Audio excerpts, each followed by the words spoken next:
Somehow I know I've been someplace since then, someplace that's, I can't really put words to it. On your left.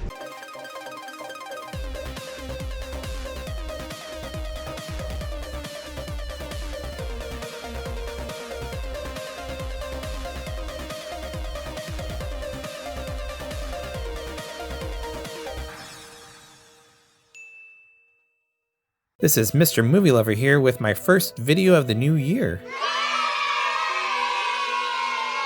This has been an interesting 7 months starting out my YouTube channel. Thank you to everyone who watches these silly videos I put out. But I'm not here to reflect on good times, I'm here to talk about Wonder Woman. Wonder Woman 1984 was released last week on Christmas Day to theaters and streaming on HBO Max. It had some mixed reviews, some good, some bad, and some weird. I'd say I'm a middle-of-the-road guy when it comes to this movie. It's not as good as the first one, but it's still better than Justice League and Batman vs. Superman, which I also didn't hate, by the way. Wonder Woman is about, well, Wonder Woman, also known as Diana Prince, being wonderful in 1984. She's still preoccupied with 1984. She's played by Gal Gadot, who is just about amazing in this film, but Diana's life is still lacking. She is lonely, even though everyone wants to hang out with her.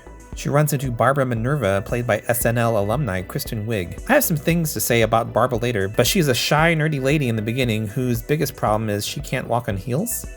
Until she wishes upon a magical stone to be like Diana, and Freddie Prinze Jr. has his sister give her a makeover and...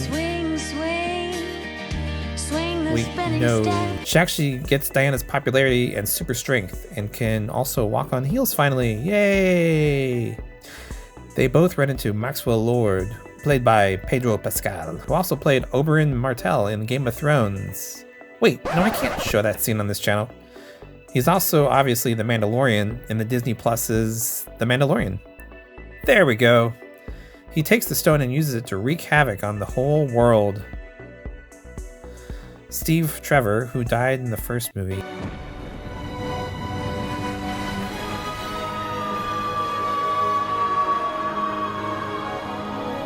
Is still played by Chris Pine. Diana silently wishes for him to return, and her wish is granted, but at what cost? And that's about the gist of the film. Is it amazing? No. But did I enjoy it? We'll find out. But first, here's my new segment of the show called The Good, the Bad, and the Ugly, where I discuss what was good, what was bad, and, what was ugly. The best part was truly the beginning. The Olympic-style competition flashback on Themyscira was fun. It set up the premise that you can't cheat your way to glory, which everyone, Steve and Diana included, break throughout this movie. But the really best part was Wonder Woman saving people over DC throughout the day.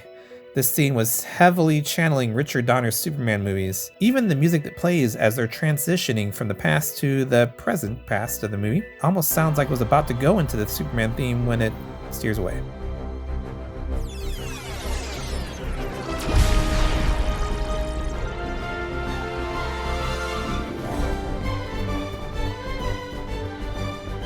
Welcome to the future.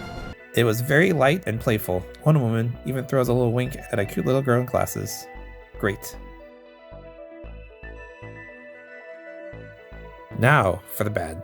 There was one part that really bothered me about this movie, and it's not even the cheetah effects yet. This was a little bit of a spoiler, but Diana wishes that Steve would return, and he does, but not so much as Steve.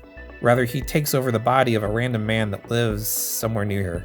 Diana knows that he took over the stranger's body, and both her and Steve disregard the fact that they are using his body against his will. I really feel like both her and Steve would have a problem with this setup in the start. I know she's lived 90 years wishing he could return, and that's a whole lifetime for most of us. But still, it just felt like a very creepy line that should not have been crossed. And it didn't need to if they had just written that he came back and was there. So many things I don't even know what I would wish for.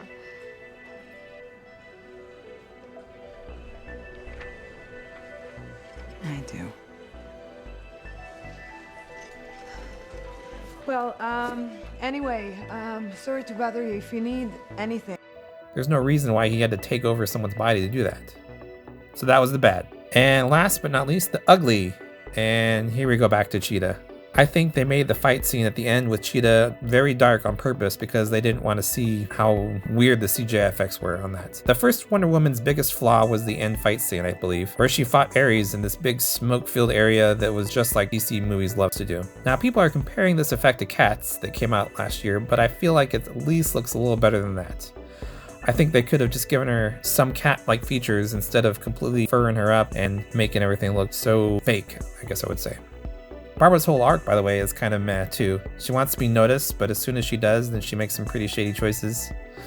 Aside from that and the creepy body snatching, this film was pretty good. Maxwell Lord is an actually interesting villain who isn't just evil, but rather he wants to be successful and is blinded by the power he obtains. Wonder Woman gets a few good fight scenes, but this movie could have been trimmed down just a little bit. The 2 hours runtime was a bit excessive. I'd say if you wished on a stone for a great movie that was even better than the first Wonder Woman movie, then you might not have gotten that wish granted. But if you wished for a movie that was mostly lighthearted and not too edgy, but still entertaining, then you might have just gotten that wish.